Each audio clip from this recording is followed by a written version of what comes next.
رب العالمين والصلاة والسلام على سيد المرسلين وعلى آله وصحبه أجمعين رب اشرح لي صدري ويسر لي أمري واحلل عقدة من لساني يفقه قولي سبحانك لا علم لنا إلا ما علمتنا إنك أنت العليم الحكيم ولا حول ولا قوة إلا بالله العلي العظيم. Kitab Hidayatus Salikin, muka surat 42. Muka surat 42, baris yang ke-18 daripada atas. Surat 42, baris yang ke-18 daripada atas. Qala al-muallifu rahimahullahu ta'ala wa nafa'ana bi'ulumihi amin.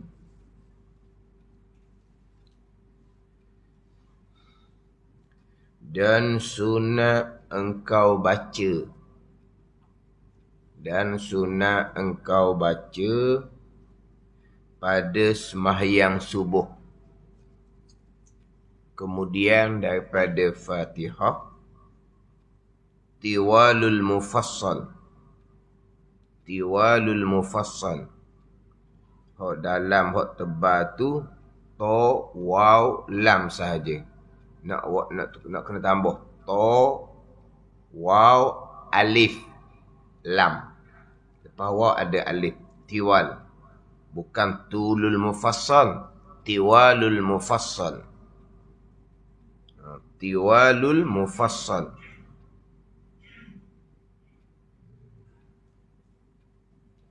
Hak tebal tu, hak nipis comel. Dan sunat engkau baca pada sembahyang subuh, pada sembahyang fardu subuh. Kemudian ada Fatihah, ni surah ni. Tiwalul mufassal, yakni surah yang panjang-panjang. Surah yang panjang-panjang. Mana tiwalul mufassal, yakni surah yang panjang-panjang ni? Iaitu daripada surah Hujurat hingga surah Amma. Amma Tasa'alun. Surah Naba. Tahu? Surah Naba tahu? Amma Tasa'alun. Surah Naba. Dan pada sembahyang Zuhur dan Asar dan Isyak, surah yang pertengahan. Tadi tiwal mufassal, surah yang panjang-panjang. Ni surah yang pertengahan. Tiwal tu bahasa Arab. Tiwalul mufassal. Hak pertengahan ni awsatul mufassal. Kalau nak kira Arab jugalah. Awsatul mufassal. Tapi tak payah Arab. Mari yang pertengahan.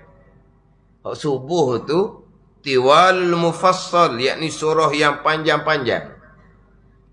Dan pada sembahyang Zuhur dan Asar dan Isyak, surah yang pertengahan. Apa dia surah pertengahan? Awsatul mufassal, yang pertengahan. Seperti was-sama'i zatil buruj, dan barang yang hampir sepertinya. Dan pada sembahyang Maghrib, surah yang pendek. Surah yang Qisalul Mufassal. Qisalul Mufassal, surah yang pendek. Seperti Qul ya ayyuhal kafirun dan Qul huwallahu ahad. Dia sebut ayat yang pertama. Kalau ke nama surah, seperti surah Al-Kafirun dan surah Al-Ikhlas. Gitu tau. Surah Al-Kafirun ada, kuliah ada. Kemudian surah Al-Ikhlas.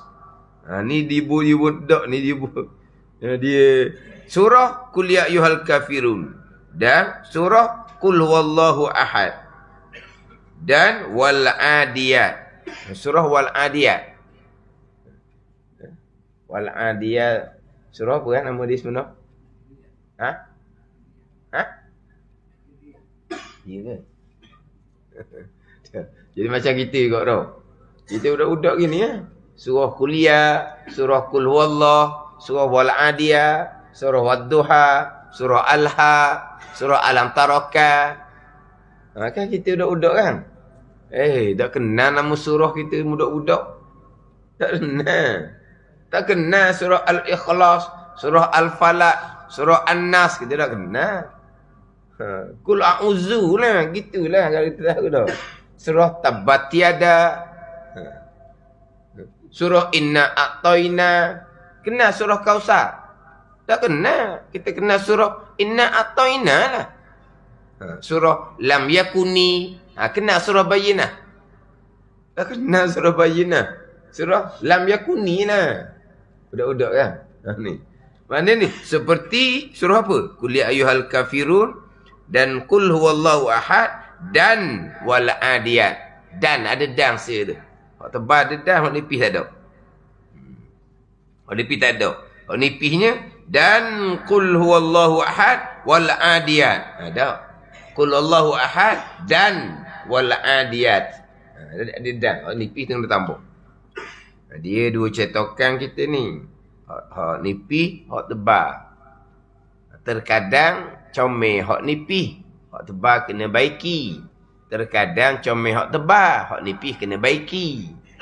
Jelas di situ kesilapan, kekurangan adalah cetakan. Kesilapan, kekurangan adalah cetakan. Ada ni. Hak baiki ni daripada guru. Guru daripada guru. Guru daripada guru sampailah kepada tuan kita. Orang yang tak belajar, dia membaca sendiri kitab kosong. Kitab Hidayatus Salikin ni banyak tersilap cetakan. Terkadang tak ada satu baris. Terkadang tak ada satu baris. Dalam hak nipis. Dalam hak tebal comel. Tapi kalau tak belajar, kosong. Dia baca sendiri je lah. Berani kata baca Hidayatus Salikin ni. Sebab apa dia banyak tersilap cetakan.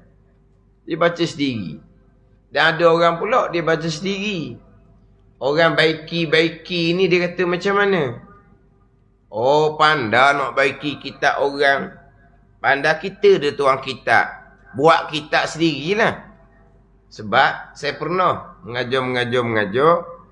Ni di sini ni kena tambah ayat ni. Sebab dia kurang ayat. Kurang beberapa kalimah. Ni ayat ni salah ni. Kena tukar ayat ni salah. Adalah seorang pokcik dia tegur. Ustaz saya mengaji untuk saya dulu. Dia marah tukar baiki kitab. Dia kata kalau kita baiki kitab. Pandai kita dia tuan kitab. Kita buat kitab sendirilah nak pandai-pandai baiki hak orang. Saya tahulah. Sebab tempat dia belajar tu, hak guru yang ajar tu, kitab dia kosong, dia tak belajar pun. Maka dia dekor gitulah. Dia dekor gitu. Dia musim gitu.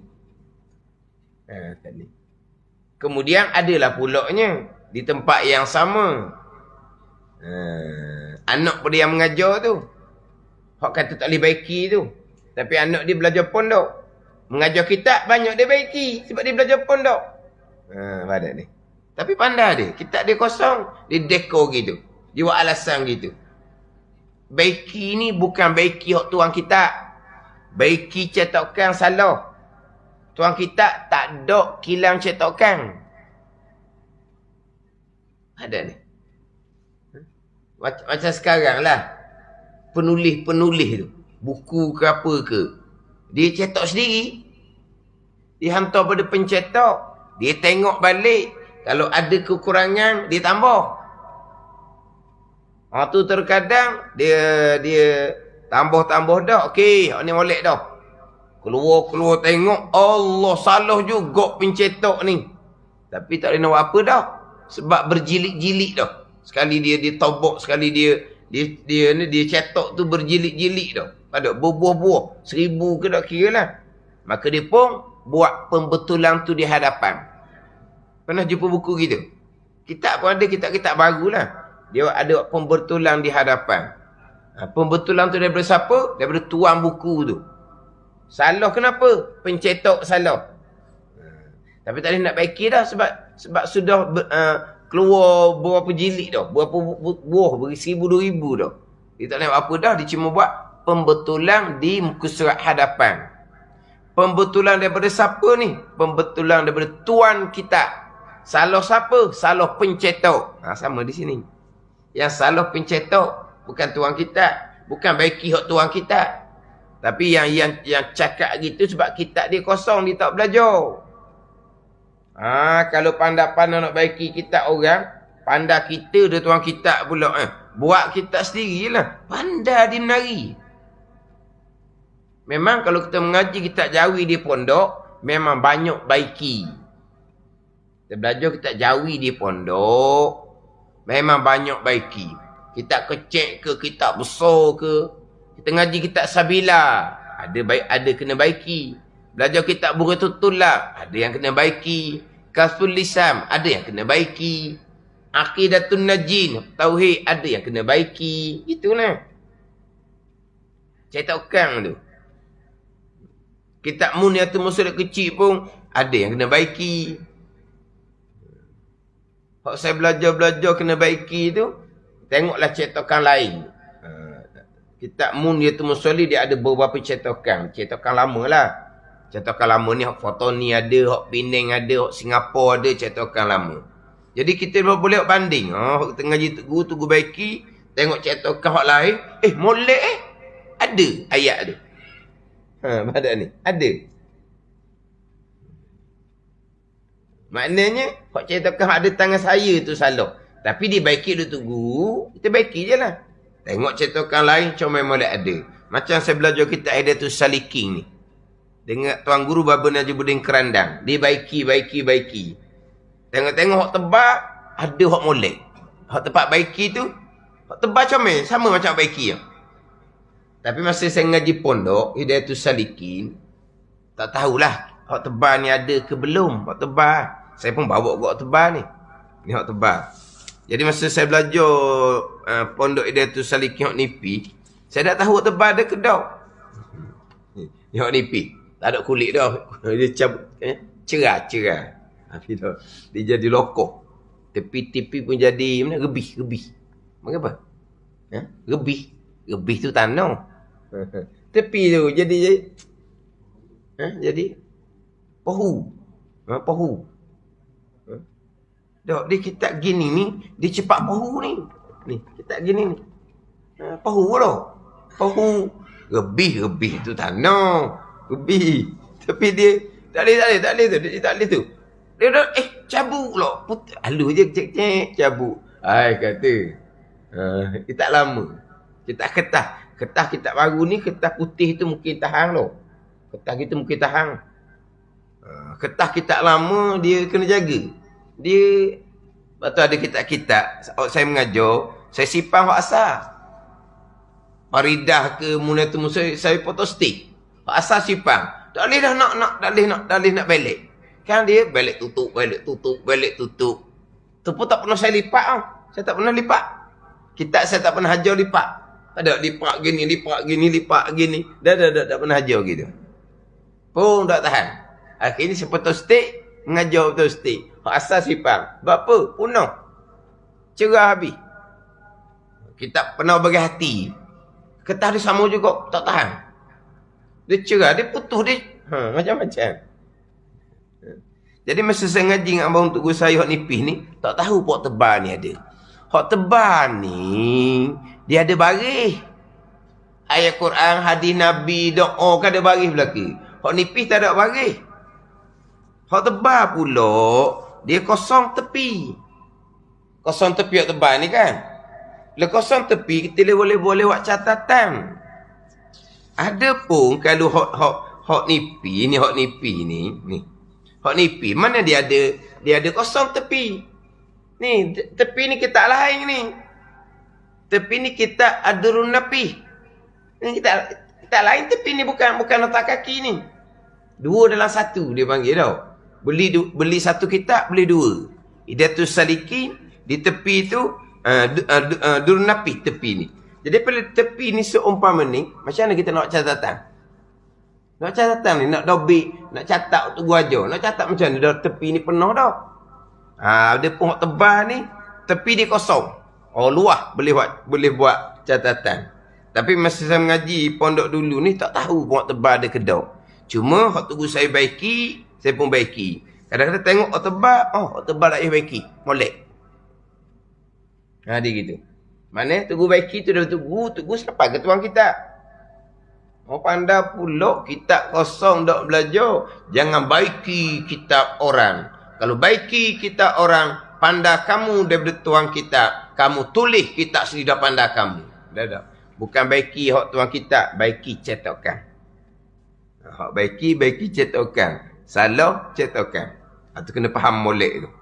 Kalau kita mengaji, kita jawi, ngeguru mana sekalipun, janji dia berguru, pasti ada yang kena baiki. Pasti ada yang kena baiki. Kalau dia berguru, melainkan kitab dia kosong. Kalau kitab kosong nak baiki macam mana? Saya bawa hak tebal ni tadilah nak tengok gitulah hak bandingan. Hak bandingan. Kadang-kadang dua-dua salah. Kena tambah dua-dua gitulah.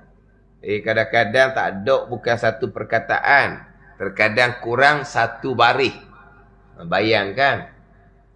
Terkadang jatuh satu perkataan yang penting lah. Maka tiada berdosa, contoh. Tiba-tiba tiada tu tak ada, jatuh. Maka berdosa. Tiada berdosa. Dengan berdosa, timur barat lah. Tak faham tak? Hukumnya tiada berdosa. Tapi di kitab tu tiada tak ada. Jatuh tiada. Kau nak jatuh? Jatuh carilah bawah tu ada kedok. Dah jatuh. Fahamlah jatuh ni. Tak ada. Tak ada kalimah tiada. Kalau kata jatuh ambil semula lah hukum. Ambil tengok bawah tu lah kata jatuh. Aib tu kata, ni jatuh ni, jatuh. Jatuh mana tak ada kalimah tu. Yang kita faham, jatuh. Tak ada jatuh, kita bawa belaka. Contohnya. Jatuh mana apa? Kalimah tu tak ada. Sepatutnya, maka tiada berdosa. Maka tiada batal. Tiba-tiba jatuh tiada. Maka berdosa. Maka batal. Jauh lagi ya. Satu perkataan tak ada. Tapi jauh sangat. Tu kena belajar tak jawi ni. Dia mudah kita arak. Kita arak tak ada salah cetakan. Kita jawi banyak salah cetakan. Lepas tu ada tu guru pondok dia. Dia tak mengajar kita jawi. Dia macam kita arak belaka. Nipis tebal ke, kita kecil, kita besar ke, kita arak je dia mengajar. Dia kata tak jawi, banyak salah. Dia kata gitu. Banyak salah cetakan, dia ajar. Dia ngajar, kita arak sahaja. Kita arak mudah. Daripada kita jawi ni. Kita buat pandai baca jawi, kita nak gomo kita jawi. Apa nak kena lah. Dan sunat engkau baca pada sembahyang subuh, sembahyang fardu subuh. Kemudian daripada Fatihah, baca Tiwalul Mufassal, yakni surah yang panjang-panjang. Mana surah yang tiwal yang panjang ni? Iaitu dari surah Hujurat hingga surah Amma Yatasa'alun. Kena baca surah tu. Surah Hujurat sampai ke Amma Yatasa'alun. Surah Hujurat ni surah yang ke-49. Daripada 114 surah. Sampai ke surah Amma Yatasa'alun, surah Naba tu. Semua sekali 29 surah. Daripada Hujurat sampai ke Amma Yatasa'alun dia ada 29 surah. Baca waktu subuh. Baca surah Hujurat, Qaf, Zariyat, surah Sur, surah An-Najmi, surah Qamar, surah Rahman ke Waqi'ah, Hadid ke Mujadalah ke Hash ke surah apa lagi? Surah Jumaah, Munafikun, surah Tabarakah, surah Al-Mulk. Baca tu lah. Surah Qiyamah. Baca tu. Ni Surah ketika sembahyang fardu subuh. Siapa ni? Bagi orang sembahyang seorang diri dan imam yang diizinkan oleh makmum. Siapa baca surah panjang ni? Bagi orang yang sembahyang fardu subuh seorang diri ataupun imam yang diizinkan oleh makmum. Yang disetujui oleh makmum. Setujui macam mana? Sebelum takbir, tu imam nak tanya, makmum, saya nak baca surah panjang ni, surah Hujurat. Makmum kata, okey. Apa boleh buat? Kalau tu imam buat sendiri, panjang, makruh hukum dia. Makruh hukum dia. Ini asal. Jadi kalau sembahyang seorang diri ataupun imam yang dibenarkan oleh makmum. Sebab surah Hujurat sampai mata sa'alung ni, surah tak panjang mana. Tinggi-tinggi pun 3-4 muka surat je. Dia dalam lingkungan 2 muka surat. Jumaah setengah je. Munafikun, Jumaah tak sampai pun 1 muka setengah. Munafikun sampai 1 muka setengah. Kalau surah Qiyamah, 1 muka surat je lebih kurang. Tapi kebanyakannya dalam lingkungan 2 muka surat. Adalah surah mana tahu dia agak panjang sikit dalam 3-4 muka surat. Hujurat sampai ke mata sa'alung ni. Mana dalam 2-3 muka surat lah. Dalam lingkungan 2 muka surat. Dan ada yang 1 muka surat setengah. Jumaah Munafikun bukan gitulah. Bukan 1 muka surat setengah. Surah Qiyamah 1 muka surat gitu je. Tak ada hafal Quran. Mana panjang-panjang pun dalam 3-4 muka surat. Kalau ada orang panjang. Dia lingkungan 2 muka surat lah, kita letak. Maknanya kalau sembahyang seorang, baca 1 surah yang lengkap. Baca surah Rahman. Baca surah Rahman ni, bukan ambil 2-3 ayat. 1 surah yang lengkap. Daripada Bismillah sampai ke habis surah. Sembahyang seorang. Marah ni. Surah Waqi'ah, tentu ingat. Surah Mulk, tentu ingat. Ke tak ingat?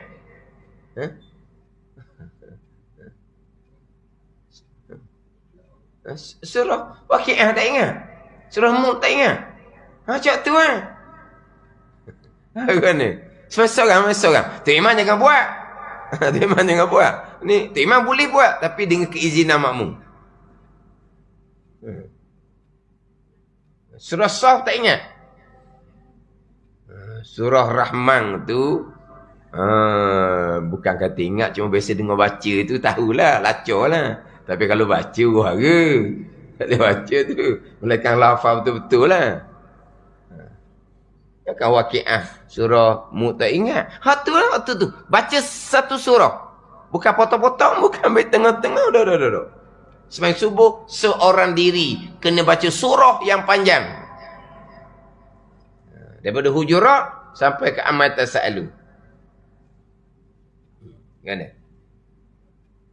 Molek ni ambil kitab ni, molek ni. Semua rumah seorang kan? Gitulah. Baca panjang-panjang. Bayangkan, dia baca Al-Quran ni 1 huruf 1 pahala. Qaf 1 pahala. Alif Lam Mim 3 pahala. Tu luar sembahyang. Dalam sembahyang, sekurang-kurang 1 huruf 10 pahala. Naik kepada 1 huruf 100 pahala. Jadi kalau baca dalam sembahyang subuh 2 muka surat, seperti 20 muka surat, baca luar sembahyang. Sampai ke 200 muka surat, baca di luar sembahyang. Rakaat pertama baca 2 muka surat. Rakaat kedua baca 2 muka surat. 40 muka surat dah. Kalau kira pahala. Kalau kira pahala. Dah, sekurang-kurangnya 1 huruf 10 pahala. Luar sembahyang 1 huruf 1 pahala je. Bila sembahyang 1 huruf 10 pahala. 20 muka 2 surat, 2 muka surat sama dengan 20 muka surat. Boleh baca pagi 20 muka surat baca Quran? Dah baca dah sembahyang lah. 2 muka surat aje. Baca Waqi'ah, baca surah Mulk, 2 muka surat aje. Macam 20 muka surat pahala baca luar sembahyang sampai ke 200 muka surat. Kalau gandaan 100, pahala bagi 1 huruf. Gimana? Dia surah pendek-pendek tu banyak orang duk baca. Baca surah Saf. Pendek-pendek tu lah.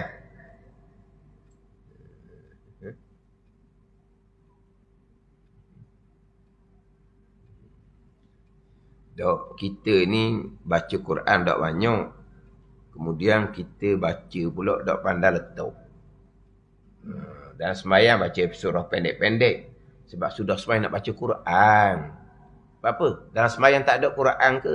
Surah tu kan Quran kan? Bacalah panjang-panjang masa orang. Oh, baca pendek-pendek baca Quran. Sebab apa? Nak baca Quran lepas sembahyang. Dia nak baca Quran lepas sembahyang. Baca Quran dalam sembahyang. Tak pandai baca tak banyak. Tapi tak pandai pilih tempat yang paling afdal. Baca Al-Quran ni yang paling afdal dalam sembahyang. Itu nombor satu dah. Kalau kita tempat dalam sembahyang. Kalau waktu sahur. Waktu yang paling afdal. Waktu 1/3 malam lah. Waktu sahur tu lah. Waktu awal pagi. Kalau siang hari, yang paling afdal lepas subuh. Lepas subuh. Tapi waktu yang mahbubah yang digemari baca, lepas maghrib. Begitulah.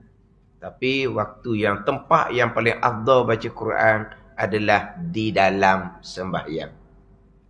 Sebab itulah ulama-ulama muktabar terdahulu, orang-orang soleh, aulia dahulunya, mereka mengkhatamkan Al-Quran di dalam sembahyang. Bukan mereka mengkhatamkan Al-Quran di luar sembahyang. Sebab ulama-ulama muktabar terdahulu, mereka memang Al-Quran di dada sepenuhnya. Mereka hafal Al-Quran. Jadi budak kecil lagi mereka hafal Al-Quran dah, yang diajar oleh mak ayah yang soleh. Ulama-ulama muktabar terdahulu, mak ayah yang soleh, keluarga yang kuat agama, mereka hafal Quran dia budak. Bukan hafal Quran di marasah-marasah, tidak. Ibu bapa yang sama, yang ajar Al-Quran, ibu bapa yang sama, yang ajar akidah Al-Quran, yang ajar perintah larangan Quran zahir dan batin. Bukan hafal Quran saja. Mereka ajar apakah hukum-hukum yang terkandung di dalam Al-Quran. Apakah perintah-perintah yang diperintahkan dalam Al-Quran. Apakah larangan-larangan yang dilarang dalam Al-Quran dan hadis. Ibu bapa mereka, keluarga mereka yang ajar. Bukan mereka hanya hafal Al-Quran. Sekarang, hafal Quran di madrasah. Mak ayah pun dah uti baca Quran. Sekarang pula, makan macam-macam makan. Sekarang ni lagi berat. Mata tengok macam-macam benda. Lepas Quran macam mana? Quran macam mana? Kena kawi, tutup madrasah, mari semula, hak mana hafal tu, habis lebih dari separuh. Kena mula balik. Sebab apa? Duk main telefon. Telefon tengok apa? Tengok macam-macam lah. Makan adalah macam-macam. Quran ni suci. Hafal Al-Quran. Buat maksiat pula. Kalau cerdik, dekatlah Quran tu. Barakah di mana? Dulu-dulu tidak. Ulama-ulama tabar terdahulu, mereka tu makan yang yakin halal. Tidak berlaku maksiat dalam kehidupan mereka. Maka mereka inilah yang khatam Al-Quran di dalam sembahyang. Orang sekarang, itulah hafal Al-Quran. Boleh khatam Al-Quran dalam sembahyang. Lepas tu, akidah Al-Quran belajar ke tidak? Hukum hakam fiqh belajar ke tidak? Pada ni. Ujian pada masa sekarang. Ujian pada masa sekarang, Al-Quran suti dada, tapi akidah Al-Quran pun tidak ada di hati. Tak belajar pun ilmu akidah. Akidah Al-Quran.